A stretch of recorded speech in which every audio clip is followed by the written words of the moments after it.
Update your macOS properly and how to fix if the installation has failed. Now, if you've been trying to install macOS, the update that you received, but installation is failed for some reason, what are the things that you can do?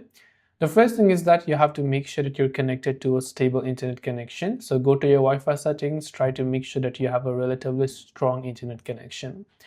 The second, you want to go to general and you want to go to storage and make sure that you have got storage left, because if you are short on storage, then what happens over here is that you will not be able to go ahead and then store or make sure that your update completes properly. So you have to make sure to clear your storage. So if you have got too much of files in the bin, just right click next to the bin and hit the empty bin button and click on empty, and that should help you solve the problem, as you would be able to see right there, right?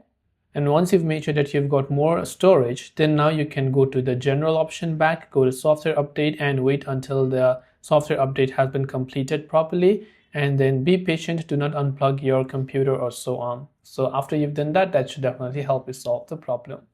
Hope this video helped you. Thanks for watching and see you in the next